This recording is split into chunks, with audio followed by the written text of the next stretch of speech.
لله نحمده ونستعينه ونستغفره ونؤمن به ونتوكل عليه ونعوذ بالله من شرور أنفسنا ومن سيئات أعمالنا من يهده الله فلا مضل له ومن يضلله فلا هادي له وأشهد أن لا إله إلا الله وحده لا شريك له وأشهد أن محمدا عبده ورسوله وشر الأمور محدثاتها وكل محدثة بدعة وكل بدعة ضلالة وكل ضلالة في النار أما بعد فقد قال الله تبارك وتعالى في كلامه المجيد وفي فرقانه الحميد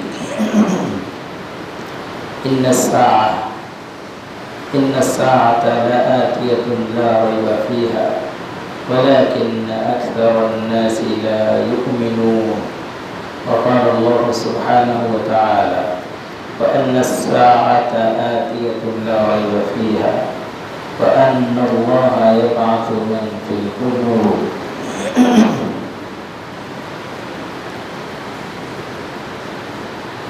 عن عبد الله بن عمر رضي الله عنه حديث الشيشان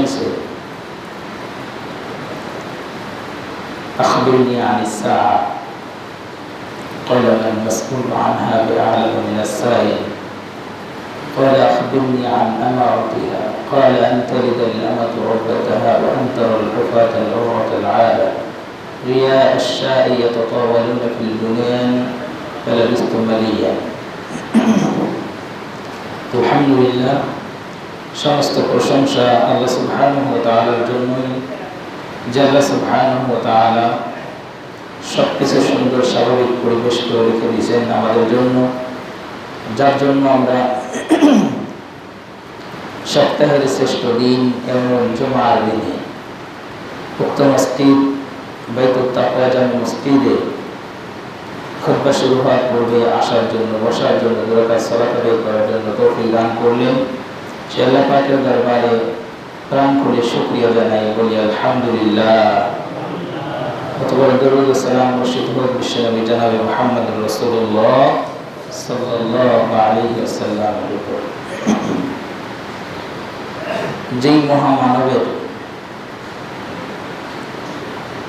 মহামানবকে কিছু মানুষ চিনতে পারেনি, আবার কিছু মানুষ চিনেছিল।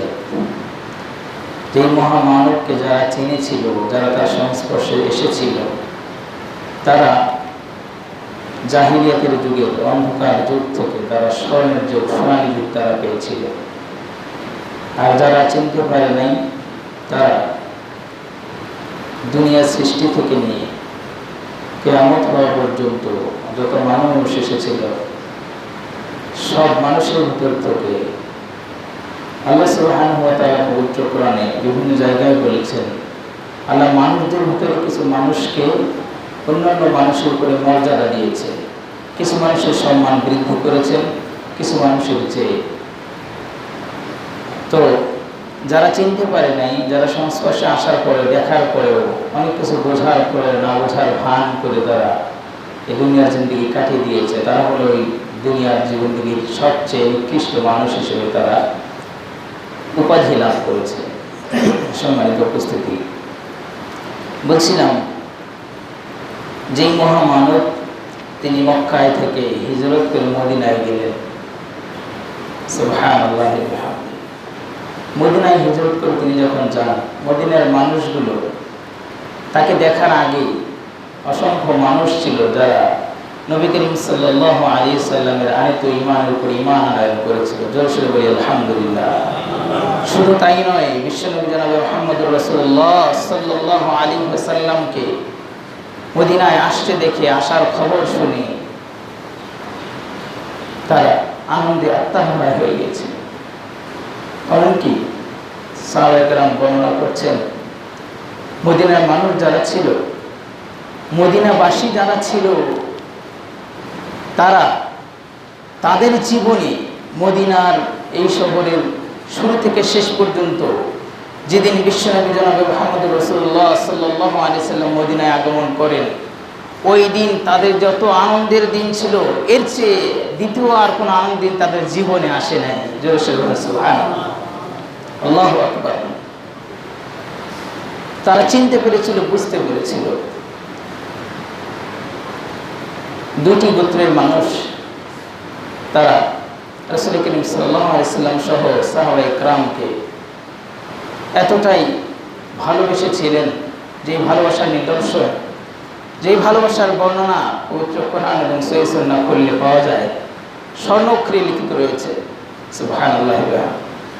সেই নবীর উপরে দরুদ ও সালাম বর্ষিত হোক। আমরা সর্বত বলি আল্লাহুম্মা সাল্লি আলাইহি আল্লাহুম্মা বারিক আলাইহি। সম্মানিত উপস্থিতি, আমার গত 2 সপ্তাহ থেকে ধারাবাহিক আলোচনা ছিল কিয়ামতের আলামত নিয়ে। কিয়ামতের আলামত নিয়ে আমার মতো ছোট্ট এলেমের মানুষ আপনাদের সামনে সাধ্য অনুযায়ী আপনাদের জানা কিংবা অজানা কিছু আলামত নিয়ে আমি আলোচনা করেছি। আরও অসংখ্য আলামত রয়েছে। আজকে জুমার খুতবায় আমি আরও কিছু আলামত আপনাদের সামনে তুলে ধরার চেষ্টা করব। তবে এখান থেকে শিক্ষণীয় বিষয়গুলো, যে বিষয়গুলো ভালো কিংবা মন্দ আমরা যেটা বুঝতে পারি, যেটা আমাদের জন্য ক্ষতির বিষয়, সেখান থেকে আমাদেরকে শিক্ষা গ্রহণ করতে হবে, সেখান থেকে আমাদেরকে ফিরে আসতে হবে, সতর্ক থাকতে হবে, আমাদের দ্বারা যেন ওই ধরনের কাজ না হয়। সম্মানিত উপস্থিতি, আজকে আমাদের ধারাবাহিক আলোচনায় আমি 2য় সপ্তাহে আলোচনা করেছিলাম কিয়ামতের আলামত নিয়ে। তখন একটি হাদিস বলেছিলাম যে সালামের সাথেও কিয়ামতের আলামত সম্পৃক্ত হবে সেই জামানার মানুষের। আপনাদের মনে আছে কিনা? রাসূল সাল্লাল্লাহু আলাইহি ওয়াসাল্লামের হাদিস হলো আলা মান আরাফতা ওয়া মান লাম তারিফ। একজন মুসলমান অপর মুসলমানকে দেখলেই সালাম দেবে, কিংবা একজন মানুষ আরেকজন মানুষকে দেখলেই সালাম দেবে। রাসূল সাল্লাল্লাহু আলাইহি ওয়াসাল্লামের নীতিমালা হলো আলা মান আরাফতা, তুমি যাকে চেনো তাকেও সালাম দিবে, ওয়া মান লাম তারিফ, যাকে চেনো না তাকেও সালাম দেবে। প্রথম পয়েন্ট হলো যে এটাও যে রাসূল সাল্লাল্লাহু আলাইহি ওয়াসাল্লামের উক্তি, এটা আমরা কতজন জানি? হয়তো বা জানি, কিন্তু এটাকে আমরা বেডে রিসিডিং করে নিয়ে এটাকে আমলের নিয়ত করে রাস্তাঘাটে কি আমরা চলাফেরা করি, যেটা তো রাসূল সাল্লাল্লাহু আলাইহি ওয়াসাল্লামের বাণী। তো যাকেই দেখবো তাকেই সালাম দিতে হবে, চিনলেও সালাম দিতে হবে, না চিনলেও সালাম দিতে হবে। এটা জানার পর এটা কি আমল আমাদের ভিতরে আছে? এরপরে 3 নম্বর পয়েন্ট হলো কিয়ামতের আলামত যুক্ত হবে। আল্লাহ রাসূল বলছেন, তার আদেশ ছিল চেনো কিংবা না চেনো সকলকে সালাম দেবে। কিন্তু কিয়ামত যখন সন্নিকটে আসবে, আব্দুল্লাহ ইবনে মাসউদ রাদিয়াল্লাহু থেকে বর্ণিত, ক্বালা রাসূলুল্লাহ সাল্লাল্লাহু আলাইহি ওয়াসাল্লাম ইন্না মিন আশরাতিস সাআ, কিয়ামত যখন সন্নিকটে আসবে, আইয়ুসাল্লিমার রাজুলু আলার রাজুলি, একজন ব্যক্তি, একজন পুরুষ বা একজন ব্যক্তি অপর ব্যক্তিকে সালাম দেবে, লা ইউসাল্লিমু আলাইহি, তবে সালাম দিবে না ইল্লা লি মারিফাতি, শুধু পরিচিত ব্যক্তি ছাড়া। এটা কিয়ামতের আলামত। পরিচিত ব্যক্তি ছাড়া অন্য কাউকে সালাম দেবে না, এটা কিয়ামতের আলামত। অথচ আল্লাহর রাসূলের বাণী ছিল যে চেনো কিংবা না চেনো, পরিচিত হোক কিংবা অপরিচিত হোক, সকলকেই সালাম দেবে। সম্মানিত উপস্থিতি, এরপরে আসি শেষ জামানার আরেকটি ভয়ঙ্কর আলামত, কিয়ামতের আলামত। রাসূল করিম সাল্লাল্লাহু আলাইহি ওয়াসাল্লাম বলেছেন যে খুবই দুঃখজনক প্রত্যেকটি কথা বর্তমান সময়ে যেন আমরা দেখতে পাচ্ছি বাস্তবে, যে মহিলাদের সংখ্যা বৃদ্ধি পাবে। শুধু মহিলাদের সংখ্যা বৃদ্ধি পাবে না, মহিলারা উলঙ্গ মহিলা, মানে রাসূল সাল্লাল্লাহু বলছেন যে উলঙ্গ মহিলার সংখ্যা বৃদ্ধি পাবে। উলঙ্গ কথাটা অনেক মারাত্মক, ভয়ঙ্কর একটি কথা। মহিলা মানুষ উলঙ্গ থাকবে, এদের সংখ্যা বৃদ্ধি পাবে, এটাও নাকি কিয়ামতের আলামত। হ্যাঁ, রাসূল করিম সাল্লাল্লাহু আলাইহি ওয়াসাল্লাম বলছেন যে আন আব্দুল্লাহ ইবনে আমর ইয়াকুলু সামি'তু রাসূলুল্লাহ সাল্লাল্লাহু আলাইহি ওয়াসাল্লাম ইয়াকুলু সায়াকুনুনা ফি আখিরি উম্মতি রিজালুন ইয়ারকাবুনা আলা সুরুজিন কাশবাবির রিজাল। রাসূল সাল্লাল্লাহু আলাইহি ওয়াসাল্লাম বলছেন যে আমার উম্মতের ভিতরে অচিরেই একদল মানুষ থাকবে যারা কি করবে, পুরুষদের বৈশিষ্ট্যটা আগে বলছেন। শেষ জামানায় অচিরেই এক শ্রেণীর মানুষ হবে যেই মানুষগুলো তারা নামাজি হবে, তারা মসজিদে গিয়ে সালাত আদায় করবে। কেমন করে? তারা মসজিদে আসবে এবং গাড়িতে আরোহণ করে মসজিদে আসবে, বাড়ি থেকে গাড়িতে উঠবে, মসজিদের দরজায় এসে গাড়ি থেকে নামবে। এর দ্বারা কি বোঝা গেল বলেন তো? এর দ্বারা কি বুঝলাম আমরা? যে একটা মানুষের পাক্কা নামাজি, পাক্কা সালাত আদায়কারী ব্যক্তি গাড়িতে করে হলেও তারপরও সে মসজিদে এসে সালাত আদায় করবে। এটা হলো পুরুষের অবস্থা, আল্লাহ রাসূল সাল্লাল্লাহু আলাইহি সাল্লাম বলছেন। আবার এনজিলু আলা আবওয়াবিল মাসাজিদ, তারা মসজিদের দরজায় এসে নামবে, মসজিদে ঢুকবে, সালাত আদায় করবে। তবে খুব সাবধান, নিসাউহুম, তবে তাদের মহিলাদের অবস্থা কেমন হবে সেটা আল্লাহ রাসূল বলছেন। মানে আপনি আমি ধরেন যে আমরা মসজিদে এসেছি, সালাত আদায় করতেছি, মসজিদে এসে সালাত আদায় করবেন, আমাদের মহিলারা কেমন হবে, কেমন হতে পারে সেটা আল্লাহ রাসূল বলছেন।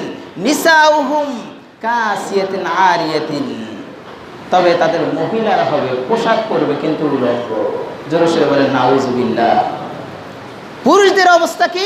মসজিদ ছাড়া সালাত আদায় করবে না, গাড়িতে চড়ে হলে মসজিদে এসে সালাত আদায় করবে, মসজিদের দরজায় এসে তাদের গাড়ি থামিয়ে মসজিদ দরজায় পা দিয়ে নামবে, মসজিদে সালাত আদায় করবে। কিন্তু মহিলার খোঁজ নাই, মহিলার খোঁজ নাই। তাদের গায়ে কোন কাপড় আছে, কোন পোশাক পরা চলবে, কোনটা চলবে না, এটার কোনো খোঁজ তাদের নাই।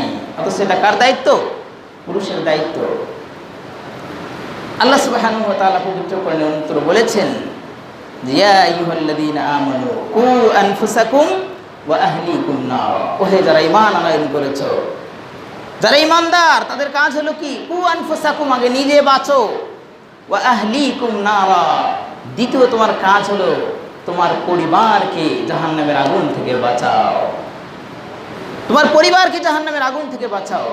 কিন্তু নিজের সালাত আদায় করে আমরা যদি জরিপ করি, বর্তমান সময়ে অধিকাংশ মানুষের অবস্থাটাই এমন, যারা নিজেরা মসজিদে এসে সালাত আদায় করে কিন্তু ফ্যামিলির খোঁজ নাই, নিজেরা ঈমানদার কিন্তু স্ত্রী পরিবারের খবর নাই, তারা কোন হালতে আছে, তারা ৫ ওয়াক্ত সালাত আদায় করে কিনা, তাদের পোশাক ঠিক আছে কিনা, তারা কি উলঙ্গ চলে নাকি মানে যথাযথ পর্দা সহকারে তারা চলাফেরা করে, এটা আমরা খোঁজ নেই না। আল্লাহ রাসূল সাল্লাল্লাহু আলাইহি সাল্লাম বললেন, এই জন্য পোশাক পরিধানে ইসলামে কিছু নীতিমালা আছে, বিশেষ করে মহিলাদের পোশাক পরিধানে ইসলামে কিছু নীতিমালা আছে। এমন পোশাক পরা যাবে না যেই পোশাক এতটাই টাইট ফিটিং যে শরীরের সব কিছু বোঝা যায়, এটা পরা যাবে না, নিষেধ। এমন কাপড় পরা যাবে না যেটা দুনিয়াকে আমরা, দুনিয়ার এই সামান্য গরম, এই তাপদাহ, এখান থেকে বাঁচার জন্য আমরা পাতলা থেকে পাতলা, মহিলারা আজকাল গ্রহণ করছে পাতলা থেকে পাতলা, যদি মশারি হয় তো আরও ভালো, কাপড় তো এটা বলে তারা চালিয়ে দেবে, এটা গায়ে দিয়ে থাকবে, কিন্তু কাপড় পরিধান করবে, ভিতরে সব কিছু বোঝা যাবে। জোরে সরে বলেন নাউজুবিল্লাহি মিন যালিক। তাদের কাপড় হবে কি? পাতলা, টাইট ফিটিং। আরও কিছু কাপড় পরবে যে কাপড়গুলো শর্ট, তারা লম্বা পছন্দ করবে না, যত শর্ট হবে, একটু যদি ঢিলা ঢালা হয়ে থাকে ওটা আবার দ্বিতীয়বার রিপেয়ারিং করবে, আবার এটাকে চিকন করতে হবে, টাইট করতে হবে, টাইট না করলে মানানসই হবে না। আল্লাহ তাআলা আমাদের সবাইকে বোঝার জন্য তৌফিক দান করুন, আমিন। এটা কি আমাদের আলামত? বলছিলাম আল্লাহ রাসূল সাল্লাল্লাহু আলাইহি ওয়াসাল্লাম বলছেন তাদের পুরুষদের অবস্থা হবে, তারা পাক্কা নামাজি হবে, তারা পাক্কা ঈমানদার হবে, কিন্তু তাদের ফ্যামিলির কোনো খোঁজ থাকবে না। আল্লাহ তাআলা আমাদের সবাইকে বোঝার জন্য তৌফিক দান করুন, আমিন। সম্মানিত উপস্থিতি, এ ব্যাপারে আরেকটি হাদিস, আন্না রাসূলুল্লাহ সাল্লাল্লাহু আলাইহি ওয়াসাল্লাম ক্বালা সায়াকুনু ফি আখিরি হাদিহিল উম্মাহ রিজালুন ইয়ারকাবুনা আলা মায়াসিরি হাত্তা ইয়াকুলা আবওয়াবাল মাসাজিদ নিসাউহুম কাসিয়াতুন আরিয়াতুন। আরেকটি হাদিসের মধ্যে রয়েছে আলা রুউসিহিম, তাদের মাথার অবস্থা হবে যে মহিলারা কাপড় পরবে কিন্তু উলঙ্গ, এমন কাপড়, এমন পোশাক তারা পরিধান করবে যা দেখে মনে হবে যে তাকানো যাবে না, মনে হবে যেটা উলঙ্গ যাচ্ছে। এবং তাদের মাথার একটা বর্ণনা রাসূল দিলেন যে তাদের মাথায় যে চুল থাকবে কিংবা খোপা থাকবে, এটাকে তারা এমনভাবে বাঁধবে যে এটা উঁচু হয়ে থাকবে, এটা উটের কুজের ন্যায় মাথায় এটা উপরে উঁচা হয়ে থাকবে, এটা ঢিল করে বাঁধবে, এটা নড়াচড়া করবে, হেলে দুলে তারা চলবে অন্যান্য পুরুষদেরকে আকর্ষিত করার জন্য। জোরে সরে বলেন নাউজুবিল্লাহ। সম্মানিত উপস্থিতি, আমাদের শিক্ষার বিষয় হলো যে আমরা হাদিসের সাথে মিলিয়ে নেই আমি আমার নিজেকে এবং আমার পরিবারকে আমরা কোন অবস্থায় আছি, হাদিসে কি বলা হচ্ছে, আমাদের জন্য কি সতর্কবাণী রয়েছে, আমরা কোন অবস্থায় আছি, এটার সাথে মিলাতে হবে। যদি সমস্যা থাকে এটাকে সংশোধন করতে হবে, তওবা করতে হবে, ফিরে আসতে হবে। আল্লাহ সুবহানাহু ওয়া তাআলা সবাইকে তৌফিক দান করুন, আমিন। সম্মানিত উপস্থিতি, এরপরে রাসূল সাল্লাল্লাহু আলাইহি সাল্লামের সুন্নাতের প্রতি মানুষের অনীহা হবে, সুন্নাতের প্রতি অনীহা, অনাগ্রহ, এটাও কিয়ামতের একটি আলামত। আন আব্দুল্লাহ قال سمعت رسول الله صلى الله عليه وسلم وهو يقول ان من اشراط الساعه, কিয়ামতের সন্নিকটে মানুষের অবস্থা হবে আইয়ামুররার রাজুলু ফিল মসজিদি লা ইউসাল্লি ফিহি রাকাতাইন, কিছু মানুষ আসবে তারা মসজিদের পাশ দিয়ে কিংবা মসজিদের উপর দিয়ে তারা অতিবাহিত করবে, ইয়ামুররা অতিক্রম করে চলে যাবে, কিন্তু তারা এটা মনে করবে না যে আমি মসজিদে ঢুকে 2 রাকাত সালাত আদায় করি। অথচ রাসূল করিম সাল্লাল্লাহু আলাইহি ওয়াসাল্লাম কি বলেছেন, লা ইয়াজলিস ইযা দাখালা আহাদুকুমুল মসজিদ, যখন তোমাদের কোনো মানুষ কোনো ব্যক্তি মসজিদে প্রবেশ করবে, লা ইয়াজলিস হাত্তা ইউসাল্লি রাকাতাইন, ততক্ষণ পর্যন্ত বসবে না যতক্ষণ না পর্যন্ত 2 রাকাত সালাত আদায় করবে। 2 রাকাত সালাত আদায় করাটা গুরুত্বপূর্ণ মসজিদের জন্য, কিন্তু মসজিদে আসবে, প্রবেশ করবে, বসবে, কিংবা মসজিদে অতিক্রম করবে, 2 রাকাত সালাত আদায় করাটাকে গুরুত্বপূর্ণ মনে করবে না। অথচ এটা আল্লাহ রাসূল সাল্লাল্লাহু আলাইহি ওয়াসাল্লামের একটি হাদিস, একটি সুন্নাহ আমাদের জন্য, যে মসজিদে গেলেই কি করা, 2 রাকাত সালাত আদায় করা। এটা সুন্নাতের প্রতি অনীহা, এটাও কি আমাদের একটি আলামত। সম্মানিত উপস্থিতি, হাদিসটি ইবনে খুযাইমার মধ্যে রয়েছে, 1326 নম্বর হাদিস। এরপরে কিয়ামতের আরেকটি আলামত হলো নতুন চাঁদ বড় আকারে দেখা দেওয়া, নতুন চাঁদ বড় আকারে দেখা দেওয়া। একটু বোঝার চেষ্টা করি, বর্তমান সময়ে মনে হয় এরকম হয়েই যাচ্ছে। চাঁদ প্রথম দিনের চাঁদ দেখার পরে মনে হয় না এই চাঁদ মনে গতকালকেই উঠেছিল। তার মানে কি, প্রথম দিনের চাঁদ চিকন হবে, কিন্তু আমরা যে চাঁদ দেখতে পাচ্ছি সেই চাঁদ দেখার পরে কি মনে হচ্ছে, যেটা মনে হয় তার আগের দিনের। হাদিসে এসেছে যে আইয়ারাল হিলালু ইবালান ফায়ুকালু লিলাইলাতাইনি, এই চাঁদটা দেখার পরে অনেক লোকই বলবে না এটা মনে হয় গতকালকেই উঠেছিল, আমরা বুঝতে পারি না। এটি কিসের আলামত? কিয়ামতের আলামত। সম্মানিত উপস্থিতি, এরপরে কিয়ামতের আরেকটি আলামত রাসূল করিম সাল্লাল্লাহু আলাইহি ওয়াসাল্লাম মিথ্যা হাদিস বর্ণনা করা।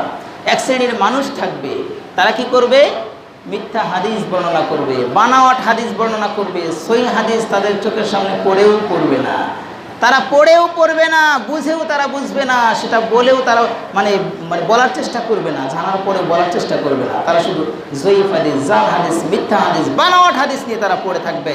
এটা কিয়ামতের আলামত। আন আবি হুরায়রা আন্না রাসূলুল্লাহ সাল্লাল্লাহু আলাইহি ওয়াসাল্লাম قال সায়াকুনু ফি আখির উম্মতি উনাসুন, আমার উম্মতের মধ্যে এক শ্রেণীর মানুষ হবে, অচিরেই এক শ্রেণীর মানুষ হবে, যারা কি করবে, ইউহাদ্দিসুনাকুম, যারা তোমাদেরকে হাদিস শোনাবে। কি করবে? ইউহাদ্দিসুনাকুম, তোমাদেরকে হাদিস শোনাবে, মা লাম তাসমাউ আনতুম ওয়ালা আবাউকুম। গুরুত্বপূর্ণ বিষয় হলো এমন হাদিস তোমাদেরকে শোনাবে যেই হাদিস তোমরা কোনোদিন শোনো নাই, এমনকি তোমাদের বাপ দাদারাও শোনে নাই। জোরে সরে বলেন নাউযুবিল্লাহ। হাদিস তারা বানিয়ে বলবে, আমি শুনবো কোত্থেকে, আমার বাপ দাদা শুনবো কোত্থেকে। তারা হাদিস কি বলবে, মিথ্যা হাদিস বলবে, হাদিস বানিয়ে বলবে। এটাও কিয়ামতের আলামত। আল্লাহ রাসূল সাল্লাল্লাহু আলাইহি সাল্লাম প্রায় 1450 বছর পূর্বে বলে গিয়েছেন। আমাদেরকে একটু বুঝতে হবে, চোখ কান খোলা রাখতে হবে, সাবধানে চলাফেরা করতে হবে।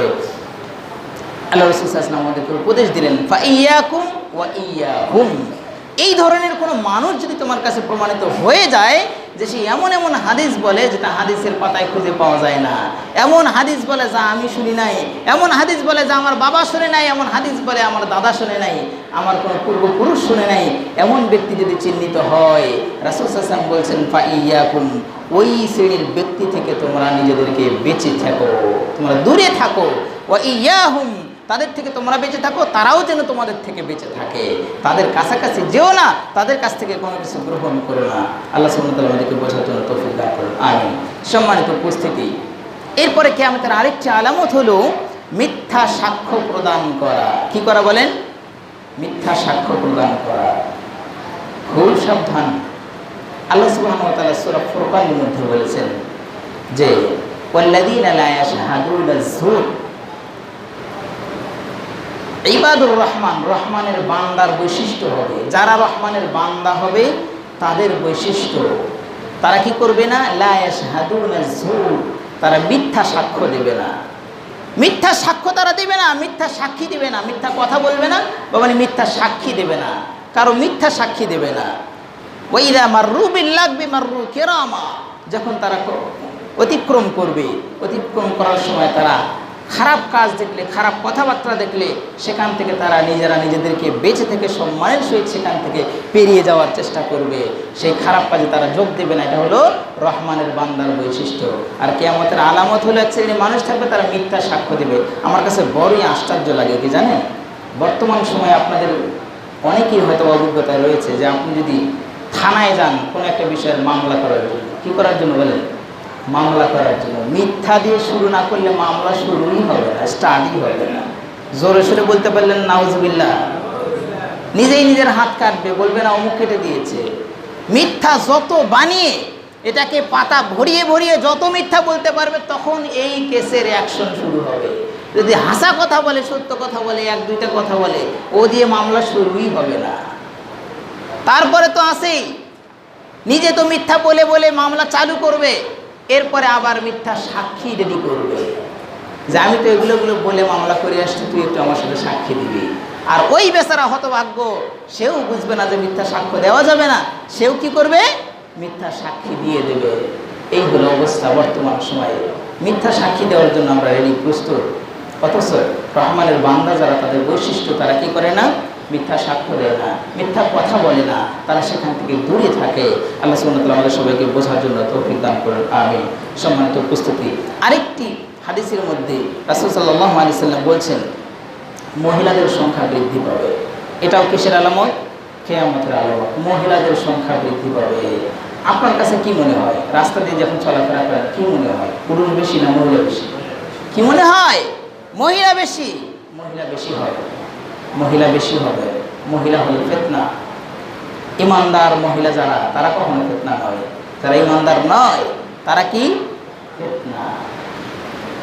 রাসূল করিম সাল্লাল্লাহু আলাইহি সাল্লামকে আল্লাহ সুবহানাহু ওয়া তাআলা আদেশ করলেন, ইয়া আইয়ুহান নবী, হে নবী, কুল্লি আজওয়াজিকা, তোমার স্ত্রীদেরকে বলে দাও তারা যেন কি করে? বাড়ির ভিতরেই থাকে, বাড়ির ভিতরে যেন অবস্থান করে। মুমিনা মহিলা যারা হবে তারা বাড়ির ভিতরেই অবস্থান করবে। তারা মিছে বাহানা দিয়ে, মিছে অজুহাত দিয়ে তারা বাড়ি থেকে বের হয়ে তারা বাহিরে বের হবে না। এটা মুমিনা মহিলাদের বৈশিষ্ট্য নয়। তবে প্রয়োজনে যেতে পারবে, সাথে অভিভাবক থাকবে, সাথে মাহারাম ব্যক্তি থাকবে, যার সাথে বিবাহ বৈধ নয়, যার সাথে বিবাহ ইসলামে হারাম, এরকম কোনো মাহরাম কাছের কোনো ব্যক্তি তার সাথে থাকবে। প্রয়োজনে ঘুরতে যাবে, আত্মীয় স্বজনের বাড়িতে যাবে, বেড়াতে যাবে, কিন্তু মিছে প্রয়োজনে বাইরে ঘোরাফেরা করবে না। অভিভাবক নাই সাথে, মাহরাম কোনো ব্যক্তি নাই সাথে, এভাবে তারা চলাফেরা করবে না। কিন্তু বড় সমস্যাটা হলো বর্তমান সময়ে আমরা দেখতে পাচ্ছি অসংখ্য মহিলারা অভিভাবক ছাড়া নির্বিঘ্নে নির্দ্বিধায় তারা চলাফেরা করছে। আল্লাহ রাসূল সাল্লাল্লাহু আলাইহি ওয়াসাল্লাম বলছেন যে মহিলাদের সংখ্যা বেশি হবে। একটা হিসাব, একটা গণনা দিয়েই দিলেন, ইয়াকুলুনা লা তাকুমুস সাআ ওয়া ইম্মা ক্বালা মিন আশরাতিস সাআ ওয়া ইয়াকিল্লার রিজাল, পুরুষদের সংখ্যা কমে যাবে, ওয়া ইয়াকসুরুন নিসাউ, মহিলাদের সংখ্যা বেড়ে যাবে, হাত্তা ইয়াকুনা লিল 50 ইমরাআতান কাইয়্যিম ওয়াহিদিন, এমনকি 50 জন মহিলাকে পরিচালনা করবে একজন পুরুষ। জোরে সোরে বলেন নাউজুবিল্লাহ। আল্লাহুম্মা আজিরনা মিন হালাতি ওয়াদাতিল কাফি, বেঁচে রাখো, হেফাজত করো। একজন পুরুষের অধীনে কয়জন মহিলা থাকবে? 50 জন মহিলা চলাফেরা করবে। এরকম দৃশ্য কি আপনাদের চোখে পড়েছে কখনো? মনে করে গেলেই পড়বে। রাস্তাঘাটে কাজ করে না, দেখবেন দুনিয়ার সব মহিলা, গ্রামের সব মহিলা জড়ো করে নিয়ে একজন পুরুষ, এই চলো এটা করো, এটা করো। ধরে নেন এটাই বাস্তব, কিংবা এটা একটা সামান্য একটা উদাহরণ। বাস্তবতা আরও সামনে রয়েছে, হতেই হবে, হবেই কিয়ামতের আলামত। আমরা বাঁচবো কীভাবে? বাঁচার চেষ্টা করতে হবে। আল্লাহ সুবহানাহু ওয়া তাআলা সবাইকে বাঁচার জন্য তৌফিক দান করুন। 50 জন মহিলার নেতৃত্ব দেবে কয়জন পুরুষ? একজন পুরুষ। এরপরে কিয়ামতের আরেকটি আলামত রাসূল করিম সাল্লাল্লাহু আলাইহি ওয়াসাল্লাম বলছে, হঠাৎ মৃত্যু বৃদ্ধি পাবে। হঠাৎ মৃত্যু, কালকে রাত্রেই তো একসাথে খাওয়া দাওয়া করলাম, একসাথে চা খেলাম, সকালবেলায় লোকটা মৃত্যু। কত সুস্থ মানুষ, সুস্থ সবল, কোনো রোগ নাই, কোনো বালা মুসিবত নাই, কোনো সমস্যা নেই, অসুস্থ নয়, অথচ হঠাৎ করে সকালবেলা আমার কানে আওয়াজ আসলে লোকটা মারা গেছে, চমকে উঠবো আমিও। কালকে রাত্রিতে একসাথে কথা বললাম, একসাথে বসে চা খেলাম, কত গল্প করলাম, সকালবেলা লোকটা দুনিয়া থেকে বিদায় নিয়েছে। কিসের আলামত বলেন? কিয়ামতের আলামত। ইন্না মিন আশরাতিস সাআ, ইন্না মিন ইকতারিস সাআ আন ইয়াযহারাল মাউতুল ফুজাআতা, মানে খুব হঠাৎ মৃত্যু, হঠাৎ মৃত্যু, হঠাৎ হঠাৎ অনেক মানুষ মারা যাবে, এটাও কিয়ামতের আলামত। মাজমাউস সগীর 1132 নম্বর হাদিস। এরপরে পরস্পর শত্রুতা এবং সম্পর্কহীনতা বৃদ্ধি পাওয়া, এ ব্যাপারে আমরা পূর্বেও আলোচনা করেছি যে মানুষ, রাসূল সাল্লাল্লাহু আলাইহি ওয়াসাল্লাম বললেন যে মানুষের ভিতরে ফিতনা বৃদ্ধি পাবে, ফিতনা বৃদ্ধি পাবে, এমনকি মানুষ মানুষকে হত্যা করে ফেলবে। শব্দটা অন্য ভাষায় বলেছিলেন। সাহাবায়ে কেরাম জিজ্ঞাসা করলেন, হে আল্লাহর রাসূল, এই শব্দটির অর্থ কী? তখন আল্লাহ রাসূল বললেন, হার্স শব্দটির অর্থ কী? রাসূল সাল্লাল্লাহু আলাইহি ওয়াসাল্লাম বললেন যে মানে একে অপরকে হত্যা করে ফেলবে। বেশি হত্যা হওয়া, প্রতিদিন আপনি মোবাইলে বিভিন্নভাবে খবরের কাগজে আপনি দেখেন প্রতিদিন মানুষ মারা যাচ্ছে, মানুষ মানুষকে মেরে ফেলছে। কত মানুষ, আগে সারা বাংলাদেশে একটা মানুষ যদি মানে মারা যাওয়ার খবর কিংবা হত্যা হওয়ার খবর পাওয়া যেত, সারা বাংলাদেশের মানুষজন কেঁপে তো ভয়ে আতঙ্কিত হইতো। মানুষ কত বড় পাষাণ, একটা মানুষকে হত্যা করেছে। আগে শরীরটা শিউরে উঠতো, আগে রক্তের ভিতরে এই স্পৃহা শক্তিটা ছিল যে একটা মানুষ মারা যাওয়ার কথা শুনে লোমগুলো একটু দাঁড়িয়ে যেত, এটা আতঙ্কিত মনে হতো, আশ্চর্য মনে হতো। কিন্তু আমরাও না শুনতে শুনতে এখন আমাদেরও সহ্য হয়ে গিয়েছে, আমাদের সেই রক্তের সেই স্পৃহাটা কমে গিয়েছে। এই তো কত মানুষ, গরু ছাগলের মতো মনে হয় এখন। অনেক মানুষ মরে, এই তো একটু আগে একটা মানুষ অ্যাক্সিডেন্ট করে মারা গেল, একটা মানুষ কিন্তু হত্যা করেছে, শুনি আমরা দিব্যি চলে যাচ্ছে, আমার শরীরে একটা লোমও দাঁড়ায় না, আমার রক্তে কোনো মানে স্পিড তৈরি হয় না, কোনো কিছু মনেই হয় না।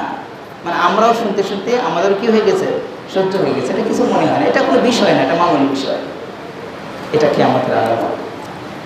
এরপরে আসেন রাসূল কারীম সাল্লাল্লাহু আলাইহি ওয়াসাল্লাম বলছেন যে সম্পদ বেড়ে যাওয়া, এ বিষয়ে আমরা পূর্বে আলোচনা করেছিলাম। আনাবি হুরায়রা আন্না রাসূলুল্লাহ সাল্লাল্লাহু আলাইহি ওয়াসাল্লাম ক্বালা লা তাকুমুস সাআ, আবু হুরায়রা রাদিয়াল্লাহু থেকে বর্ণিত, তিনি বলছেন কিয়ামত ততক্ষণ পর্যন্ত কায়েম হবে না হাত্তা ইয়াকসুরাল মাল, যতক্ষণ পর্যন্ত মানুষের সম্পদ বৃদ্ধি না হবে, ওয়া ইয়াফিদা, এবং সেটা এতটাই বৃদ্ধি হবে যে হাত্তা ইয়াখরুজার রাজুলু বিযাকাতি মালিহি, এমনকি একজন ব্যক্তি তার সম্পদ নিয়ে বের হবে যাকাত দেওয়ার জন্য, ফালা ইয়াজিদু আহাদান, সে কাউকে খুঁজে পাবে না, ইয়াকবিলুহা, যে তার এই যাকাতটাকে কবুল করবে, মিনহু, তার নিকটে, ওয়া হাত্তা তাউদা আরদুল আরব, এবং এমন কি হবে সেই ব্যক্তি খুঁজে মানে মানুষকে খুঁজে যাকাত দেওয়ার লোক পাবে না, এরপরে ঘুরে ফিরে হয়রান হয়ে সে পুনরায় ফিরে আসবে। এবং আর রাসূল সাল্লাল্লাহু আলাইহি ওয়াসাল্লাম বলছেন আরেকটি আলামত এই একই হাদিসে বলছেন, সেটা হলো যে আরবের ভিতরে দুইটি আরো বৈশিষ্ট্য দেখা দেবে। আমরা আগে থেকেই জানি যে আরবের ভূমিতে, সৌদি আরব কিংবা আরবিক রাষ্ট্রগুলো যেগুলো রয়েছে সেগুলোতে সাধারণত পানির অভাব, মানে সাধারণ আমাদের বাংলাদেশের মতো নদ নদী সেখানে নাই, আছে বড় বড় সাগর সমুদ্র, সেটার জন্য অনেক বড় বড় মরুভূমি রয়েছে তাদের, সেখানে নদীর ব্যবস্থা নাই, নদী নাই, পানির অভাব। কিন্তু আল্লাহ রাসূল সাল্লাল্লাহু আলাইহি ওয়াসাল্লাম বললেন যে এমনকি আরবের মানুষও বিভিন্ন নদী নালার সন্ধান পেয়ে যাবে, এবং আরবের যে জমিগুলো মরুভূমি হিসেবে ছিল আগে, সেই মরুভূমি জায়গাগুলোতে প্রচুর মানে ফসল ফলাদি শস্যাদি সেখানে কি হবে, আবাদ হবে। এটাও কিয়ামতের আলামত। আপনারা মনে হয় কি খোঁজ নিয়েছেন যে অলরেডি সৌদি আরবের বিভিন্ন মরুভূমিগুলোতে কি হচ্ছে, চাষাবাদ শুরু হয়েছে। সুবহানাল্লাহ, রাসূল সাল্লাল্লাহু আলাইহি ওয়াসাল্লাম বলে গিয়েছেন এটা হচ্ছে, হবে। এরপরে কিয়ামতের আরেকটি আলামত হলো, রাসূল সাল্লাল্লাহু আলাইহি ওয়াসাল্লাম বলছেন যে ফোরাত নদীর তলদেশে স্বর্ণের পাহাড় প্রকাশ পাওয়া, এটা আপনারা শুনেছেন এর আগেও। ফোরাত নদীর তলদেশে কি বের হবে, স্বর্ণের পাহাড় বের হবে। খুবই আশ্চর্যের বিষয় হলো, আমি প্রত্যেকটা শব্দকে নিয়ে একটু ভাবার চেষ্টা করি এভাবে যে দেখেন, এখানে আল্লাহ রাসূল সাল্লাল্লাহু আলাইহি ওয়াসাল্লাম বলছেন আনাবি হুরায়রা আন্না রাসূলুল্লাহ সাল্লাল্লাহু আলাইহি ওয়াসাল্লাম ক্বালা লা তাকুমুস সাআ হাত্তা ইয়াহসুরাল ফুরাতু আন জাবালিন মিন যাহাবিন ইয়াক্তাতুলুন নাসু আলাইহি ফায়াকুলু মিন কুল্লি মিআতিন 99, যে এই স্বর্ণের পাহাড়টা দখল করার জন্য মানুষ সেখানে গিয়ে যুদ্ধ করবে। মানুষ কি করবে, যুদ্ধ করবে। 1450 বছর পূর্বে রাসূল সাল্লাল্লাহু আলাইহি ওয়াসাল্লাম বলে গিয়েছেন যে মানুষ সেখানে যুদ্ধ করবে, আর এই যুদ্ধে প্রতি 100 জন মানুষের মধ্যে 99 জন মারা যাবে, একজন বেঁচে থাকবে। 99 জনের মধ্যে 100 জনের মধ্যে 99 জন মৃত্যুবরণ করবে এই যুদ্ধে। ওই স্বর্ণের পাহাড় দখল করার জন্য যুদ্ধ করবে, সেখানে একজন মানুষ বাঁচবে। একজন যে বাঁচবে এটা তো হাদিসের নিশ্চয়তা, তাই না? এখানে তো কোনো সন্দেহ নেই। তো এই নিশ্চয়তাটুকুকে কাজে লাগিয়ে ওই সময়ের মানুষ যারা থাকবে তারাও জানবে আল্লাহ রাসূল সাল্লাল্লাহু আলাইহি ওয়াসাল্লাম বলেছেন একজন বাঁচবে, সুতরাং আমি হয়তো বাঁচবো, আমি যাই। সবাই মারা যাবে, আমি হয়তো বাঁচবো, তবুও যেতে হবে। কথাটা বুঝতে পারিনি মনে হয়। রাসূল সাল্লাল্লাহু আলাইহি ওয়াসাল্লাম বলেছেন 99 জন মারা যাবে আর একজন বেঁচে থাকবে। এই সুযোগটাকে কাজে লাগিয়ে সবাই সেখানে যাবে যুদ্ধ করার জন্য, সবাই মারা যাবে। হয়তো সেই 99 পরে যে 100 নম্বর ব্যক্তিটা যে থাকবে সেটাই হয়তো আমি হব, আর আমি হয়তো বা সেই পাহাড় দখল করতে পারবো, সুতরাং আমি ওই যুদ্ধে অংশগ্রহণ করি। জোরসে বলেন আলহামদুলিল্লাহ। আল্লাহ তাআলা আমাদেরকে হেফাজত করুন। এরপরে কিয়ামতের আরেকটি আলামত হলো নিজের মৃত্যু কামনা করা। অনেক মানুষ ফিতনায় জর্জরিত, বিভিন্নভাবে বিপদ আপদ বালা মুসিবতের মধ্যে রয়েছে। এখন সে দিশাহারা হয়ে কোনো উপায় অন্ত খুঁজে না পেয়ে সে নিজের মৃত্যু কামনা করবে। দেখেন হাদিসটি আনাবি হুরায়রা আন নবী সাল্লাল্লাহু আলাইহি সাল্লাম ক্বালা লা তাকুমুস সাআ হাত্তা ইয়ামুররা রাজুলু বিকবরির রাজুলি। রাসূল সাল্লাল্লাহু আলাইহি ওয়াসাল্লাম বলছেন, আবু হুরায়রা রাদিয়াল্লাহু থেকে বর্ণিত, তিনি বলেন যে আল্লাহর রাসূল বলছেন একজন ব্যক্তি একটা কবরের পাশ দিয়ে হেঁটে যাবে, অতিবাহিত হবে, কবরের পাশ দিয়ে হেঁটে যাবে, একজন ব্যক্তির কবরের পাশ দিয়ে হেঁটে যাবে, এবং ওই সময়টা ফিতনার সময় হওয়ার কারণে, ফিতনায় জর্জরিত হওয়ার কারণে ওই ব্যক্তিটা ফায়াকুলু ইয়া লাইতানি মাকানাহু, হায় আফসোস, ওই লোকটা যে কবরে শুয়ে আছে ওর জায়গায় যদি আমি ওখানে শুয়ে থাকতাম, মানে আমি যদি মারা যেতাম সেটাই ভালো হতো। জোরসে বলেন নাউজুবিল্লাহ। নিজের মৃত্যু কামনা করা ইসলামে হারাম, নিষেধ। নিজেকে হত্যা করা যাবে না। আল্লাহ সুবহানাহু ওয়া তাআলা পবিত্রকরণে বলেছেন ওয়ালা তাকতুলু আওলাদাকুম খাশিয়াতা ইমলাক, ওয়ালা তাকতুলু আওলাদাকুম খাশিয়াতা ইমলাক, ওয়ালা তাকতুলুন নাফস, তোমরা নিজেদেরকে হত্যা করো না, নিজেদেরকে ওয়ালা তুলকু বিআইদিকুম ইলা তাহলুকা, নিজেদেরকে ধ্বংসের দিকে ঠেলে দিও না, নিজেরাই নিজেদের মৃত্যু কামনা করো না, নিজেদেরকে হত্যা করো না। অনেক মানুষ আছে বর্তমান সময়েও যারা নিজেরাই নিজের শরীর কেটে বিভিন্নভাবে তারা মিথ্যা ছলনার আশ্রয় নেওয়ার চেষ্টা করে, নিজেই নখ কেটে ফেলে, নিজের চামড়া কেটে ফেলে। খুবই দৃষ্টান্তমূলক একটা উদাহরণ দেওয়া যায় যে বর্তমান সময়ের আমরা যেটা দেখতে পাই সেটা হলো যে খাদিয়ানি বা এই টাইপের যে গ্রুপ আছে, তারা কি করে নিজেরাই নিজেদের শরীর কাটে। এটা ইসলাম নিষেধ। আল্লাহ সুবহানাহু ওয়া তাআলা আমাদেরকে বোঝার জন্য তৌফিক দান করুন, বেঁচে থাকার জন্য তৌফিক দান করুন, আমিন। সম্মানিত উপস্থিতি, এরপরে আমি যে আলামতগুলোর কথা বলছি এগুলো সব ছোট আলামত। এরপরে বড় বড় আলামতগুলো তো রয়েছে। ছোট আলামতের মধ্যে আরেকটি আলামত, যদিও হাদিস বলার মতো সময় হবে না, রোমানদের সাথে মুসলিমদের যুদ্ধ হবে, এটিও একটি কিয়ামতের আলামত। ইহুদিদের সাথে মুসলিমদের যুদ্ধ হবে, এটিও কিয়ামতের আলামত। এবং কিয়ামতের আরেকটি আলামত হলো যে মদিনাতে যে মানুষগুলো বসবাস করবে, এখন বাছাই করার উপায় নাই, ভালো কিংবা খারাপ সব ধরনের মানুষই হয়তো বা সেখানে বসবাস করবে, কিন্তু কিয়ামত যখন সন্নিকটে আসবে তখন হাদিসে এসেছে মদিনা তার খারাপ লোকগুলোকে বের করে দেবে, কোনো খারাপ মানুষ সেখানে বসবাস করতে পারবে না। আমাদের সকলের জানা রয়েছে যে দাজ্জাল মক্কা এবং মদিনায় কি করতে পারবে না, প্রবেশ করতে পারবে না। তাহলে সেখানে কোনো খারাপ মানুষ থাকবে, সেই খারাপ মানুষগুলোকেও বের করে দেওয়া হবে। এরপরে আমরা হাদিসে শুনেছি রাসূল করিম সাল্লাল্লাহু আলাইহি সাল্লাম বলেছেন, পৃথিবীতে যতক্ষণ পর্যন্ত একজন মানুষও আল্লাহ আল্লাহ শব্দ বলার মানুষ থাকবে ততক্ষণ পর্যন্ত কি হবে না, কিয়ামত হবে না। অপর আরেকটি হাদিসে এসেছে রাসূল করিম সাল্লাল্লাহু আলাইহি সাল্লাম বলেছেন যে আমরা তো দেখতে পাচ্ছি মসজিদ মাদ্রাসা শিক্ষা ব্যবস্থা বিভিন্নভাবে মানুষ তো দিন ইলম শিখেই চলছে, কত মানুষ সালাত আদায় করছে। এখন শহরের মসজিদগুলোতে গেলে দেখা যায় মানুষ এত পরিমাণে মানুষ মসজিদে সালাত আদায় করে, এটা দেখে কি আপনার আমার মাথায় কখনো এটা হাসবে যে এত মানুষ থাকতে তাহলে কিয়ামত আবার কবে হবে? অথচ নাকি একটা মানুষও থাকবে না, একটা মানুষও আল্লাহ শব্দ বলার মানুষ থাকবে না। অন্য আরেকটি হাদিস থেকে সমাধান যদি আমরা নিয়ে নেই, রাসূল করিম সাল্লাল্লাহু আলাইহি ওয়াসাল্লাম বলেছেন যে কিয়ামতের আগে আল্লাহ সুবহানাহু ওয়া তাআলা একটা বাতাস প্রবাহিত করবেন, যেই বাতাসটি এসে মুমিনদেরকে মেরে ফেলবে। এই বাতাস যে মুমিনের গায়ে লাগবে, যারা মুমিন, যার অন্তরের ভিতরে মিসকালা যাররাতিন, আরবি শব্দ যার অর্থ হচ্ছে সরিষার দানা সম পরিমাণও কারো ভিতরে যদি ঈমান থেকে থাকে তাহলে সেই ব্যক্তির গায়েও ওই বাতাস লাগবে, সেও মারা যাবে।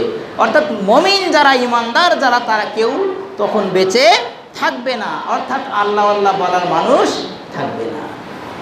এমনকি হাদিসে এসেছে যে কিছু মানুষ এই মৃত্যু থেকে বাঁচার জন্য, তারাও মুমিন, তাদের অন্তরেও কি আছে, ইমানের অংশ আছে, তারা বাঁচার জন্য এমনকি তারা পাহাড়ের গর্তে গুহার ভিতরে ঢুকে যাবে যে বাতাস যেন আমার গায়ে না লাগে, সবাই মারা যাচ্ছে, কিন্তু বাতাস সেখানেও প্রবেশ করে তাকে মেরে ফেলবে। জোরে বলেন সুবহানাল্লাহ। মুমিনরা এভাবে মারা যাবে, তারপরে আল্লাহ আল্লাহ বলার কোনো মানুষ থাকবে না, এরপরেই কিয়ামত কায়েম হবে, কিয়ামত প্রতিষ্ঠিত হবে। এরপরে কিয়ামতের বড় আলামত, কিয়ামতের বড় আলামতের একটি হাদিস বলে আমি আমার জুমার খুতবা করব ইনশাআল্লাহ। কিয়ামতের বড় আলামত সমূহের ব্যাপারে রাসূল করিম সাল্লাল্লাহু আলাইহি ওয়াসাল্লাম বলেছেন, আন হুযায়ফা রাদিয়াল্লাহু আনহু ক্বালা ইত্তালা আন নবী সাল্লাল্লাহু আলাইহি ওয়াসাল্লাম, হুযায়ফা রাদিয়াল্লাহু তাআলা আনহু বলছেন যে একদা আমরা কিছু মানুষ বসেছিলাম, আমরা আলোচনা করছিলাম, হঠাৎ রাসূল করিম সাল্লাল্লাহু আলাইহি ওয়াসাল্লাম আমাদের কাছে আসলেন। ইত্তলা শব্দটি ব্যবহার করা হয়েছে, যার অর্থ উদিত হওয়া। হঠাৎ আমাদের কাছে উদিত হলো, মানে উদিত হওয়ার মতোই আসলেন। ইত্তলান নবী আলাইনা, আমাদের নিকটে আসলেন। ওয়া নাহনু নাতাযাকারু, আর আমরা আলোচনা করছিলাম। ফাকালা মা তাযাকারুন, রাসূল সাল্লাল্লাহু আলাইহি ওয়াসাল্লাম আমাদেরকে জিজ্ঞাসা করলেন যে তোমরা কি বিষয়ে আলোচনা করছো? ক্বালু নাযকুরু সাআ, সাহাবায়ে কেরাম বললেন, হুযায়ফা রাদিয়াল্লাহু আনহু বললেন যে আমরা আলোচনা করছি কিয়ামত নিয়ে। কি নিয়ে আলোচনা করছি? কিয়ামত নিয়ে আলোচনা করছি। ক্বালা ইন্নাহা লাম তাকুমু হাত্তা তারাউনা ক্বাবলাহা 10 আয়াতিন, তখন আল্লাহ রাসূল সাল্লাল্লাহু আলাইহি সাল্লাম বললেন যে তোমরা কিয়ামত ততক্ষণ পর্যন্ত দেখতে পাবে না যতক্ষণ না পর্যন্ত 10টি বড় বড় আলামত তোমরা দেখতে পাবে, ততক্ষণ পর্যন্ত কিয়ামত হবে না, ততক্ষণ পর্যন্ত কিয়ামত দেখতে পাবে না। কিয়ামতের আগে 10টি বড় বড় আলামত প্রকাশিত হবে। এই হাদিসটি সংক্ষিপ্ত, এর ব্যাখ্যায় আরও অসংখ্য, প্রতিটি আলামত নিয়ে এক একটি হাদিস বা 2-4টি করে হাদিস এসেছে। এতগুলো হাদিস এই সংক্ষিপ্ত সময় বলা সম্ভব নয়। আমি শুধু একটি হাদিস বলে 10টি আলামত বলেই ইনশাআল্লাহ আমার জুমার খুতবাকে আজকের জন্য ইতি করব। রাসূল করিম সাল্লাল্লাহু আলাইহি সাল্লাম বলছেন, ফাযাকারাদ দুখান, তারা কি দেখবে? ধোঁয়া দেখবে। ধোঁয়া হলো, ধোঁয়া আসবে কিয়ামতের আগে, ধোঁয়া থাকবে। এই ধোঁয়াটা, এটি হচ্ছে কিয়ামতের একটি বড় আলামত। আর দাজ্জাল, দাজ্জাল বের হবে, এটি কিয়ামতের বড় একটি আলামত। আর দাব্বাতুল আরদ, জমি থেকে একটা বড় প্রাণী বের হবে, এটি কিয়ামতের একটি আলামত। অতুলুইশ শামসি মিন মাগরিবিহা, এবং সূর্য কোন দিক থেকে উদিত হবে? পশ্চিম দিক থেকে সূর্য উদিত হবে, এটাও কিয়ামতের বড় আলামতের মধ্যে একটি আলামত। এরপরে অনুজুলা ঈসা ইবনে মারইয়াম, এবং ঈসা ইবনে মারইয়াম, ঈসা আলাইহিস সালাতু ওয়াস সালাম, তিনি অবতরণ করবেন। ওয়া ইয়াজুজ ওয়া মাজুজ, কোরআনে আল্লাহ সুবহানাহু ওয়া তাআলা বলেছেন যে উত্তর মেরুতে দুলকারনাইন নামক একজন বাদশা এসেছিলেন, যিনি উত্তর মেরুতে ইয়াজুজ মাজুজ নামক দুটি প্রাণী বের হয়ে এসে পৃথিবীতে এসে মানুষদের ক্ষতি করত। এই সময়ে ইয়াজুজ মাজুজের ফিতনা থেকে বাঁচার জন্য সেই এলাকাবাসী যুলকারনাইন বাদশার কাছে আবদার করেছিলেন যে আপনি আমাদেরকে তাদের কাছ থেকে হেফাজত করুন। তিনি কেউ করেছিলেন, শীষে ঢালা প্রাচীর নির্মাণ করে দিয়েছিলেন। তখন থেকে ইয়াজুজ মাজুজ আসা বন্ধ হয়ে গিয়েছে, কিন্তু কিয়ামত যখন শুরু হয়ে যাবে তখন ইয়াজুজ মাজুজ পুনরায় পৃথিবীতে আসবে। তখনকার অবস্থাটা হবে ঈসা আলাইহিস সালাতু ওয়াস সালাম থাকবেন এবং ইমানদার কিছু মানুষ থাকবে। সেই ইমানদার মানুষদেরকে নিয়ে ঈসা আলাইহিস সালাম পাহাড়ে কিংবা একটা নিরাপদ জায়গায় চলে যাবেন। তখন ইয়াজুজ মাজুজ আসবে, কিন্তু মানুষের ইমানদারদের কোনো ক্ষতি করতে পারবে না। এরপরে ইয়াজুজ ওয়া মাজুজ সালাসাতান, রাসূল করিম সাল্লাল্লাহু আলাইহি সাল্লামের জামানায় আপনারা ইয়াজুজ মাজুজের ঘটনাটি জানেন কিনা, যে ইয়াজুজ মাজুজ প্রতিদিনই ওই শীষাডালা প্রাচীরকে মানে চেটে ক্ষয় করে এটার থেকে বের হয়ে আসার জন্য চেষ্টা করে। রাসূল সাল্লাল্লাহু আলাইহি সাল্লাম বেঁচে থাকা অবস্থায় একদিন বললেন যে ইয়াজুজ মাজুজ তাদের এই প্রাচীর, শীষাডালা প্রাচীরকে এই পরিমাণে হাত দিয়ে আঙুল দিয়ে দেখিয়ে দিলে এই পরিমাণে তারা ফুটো করে ফেলেছে যে তারা এখান থেকে বের হয়ে আসবে, কিন্তু কিয়ামত যতক্ষণ কায়েম না হবে না ততক্ষণ পর্যন্ত তারা এখান থেকে বের হতে পারবে না। এরপরে খাসফুন মিন মাশরিকিন ওয়া খাসফুন মিন মাগরিবিন ওয়া খাসফুন বিজাজিরাতিল আরব ওয়া আখিরু যালিকান নার। এরপরে হাদিসে এসেছে যে পূর্ব দিকে কিছু কি হবে? ভূমিধস হবে, পশ্চিম দিকে কিছু ভূমিধস হবে এবং জাজিরাতুল আরবে ভূমিধস হবে। এরপরে সেখান থেকে একটা আগুন বের হবে, যে আগুনটা বের হয়ে সমস্ত মানুষকে তাড়িয়ে নিয়ে হাসরের ময়দানে সবাইকে একত্রিত করবে। সুবহানাল্লাহ, কতটা ভয়াবহ অবস্থা হবে। আগুন মানুষকে তাড়াবে, এটাকে আমাদের বড় আলামতের মধ্যে একটি আলামত। মানুষকে আগুন তাড়াবে, মানুষ আগুন দিকে দৌড়াবে দৌড়াবে, দৌড়াতে দৌড়াতে মানুষ ক্লান্ত, শরীরের শক্তি শেষ হয়ে যাবে, তারা বেহুশ হয়ে পড়ে থাকবে। এরপরে যখন জাগ্রত হবে হয়ে দেখবে আবার আগুন তাড়াচ্ছে, আবার উঠে দৌড়ানো শুরু করবে, করতে করতে এমনকি সবগুলো মানুষকে আগুনের মাধ্যমে আল্লাহ সুবহানাহু ওয়া তাআলা হাসরের ময়দানের জন্য সবাইকে একত্রিত করবেন। হাদিসটি মুসলিম শরীফের 7467 নম্বর হাদিস। আল্লাহ সুবহানাহু ওয়া তাআলা আমাদের সবাইকে কিয়ামতের আলামতগুলো থেকে বেঁচে থাকার জন্য তৌফিক দান করুন, আল্লাহুম্মা আমিন। এরপর ইমাম মাহদির আগমন, আরও অনেকগুলো বড় আলামত রয়েছে। আমি সংক্ষিপ্তভাবে যে হাদিসটি আপনাদের সামনে উপস্থাপন করেছি সেটি থেকে কিয়ামতের 10টি বড় বড় আলামতের কথা একত্রে বর্ণিত হয়েছে। আল্লাহ সুবহানাহু ওয়া তাআলা আমাদেরকে একটু সজাগ হওয়ার জন্য তৌফিক দান করুন, আল্লাহুম্মা আমিন। আমরা যারা দুর্বল ইমানের মানুষ রয়েছি তাদের ইমানগুলোকে আরও মজবুত করে দিন, আল্লাহুম্মা আমিন। আমরা যারা এখন বিভিন্নভাবে বিভিন্ন ফিতনায়, বিভিন্ন বিপদে, বিভিন্ন বালা মুসিবতে বিভিন্নভাবে জড়িত হয়েছে, আল্লাহ সুবহানাহু ওয়া তাআলা সবাইকে সেখান থেকে মুক্তি দান করুন, হেফাজত করুন, আমিন। আমাদের মধ্যে যে ভাইয়েরা এখন 5 ওয়াক্ত সালাত ঠিকভাবে আদায় করতে পারেন না, আল্লাহ সুবহানাহু ওয়া তাআলা তাদের সবাইকে 5 ওয়াক্ত সালাত ঠিকভাবে আদায় করার জন্য তৌফিক দান করুন। ওয়া আখিরু দাওয়ানা আলহামদুলিল্লাহি রাব্বিল আলামিন। আস্তাগফিরুল্লাহ।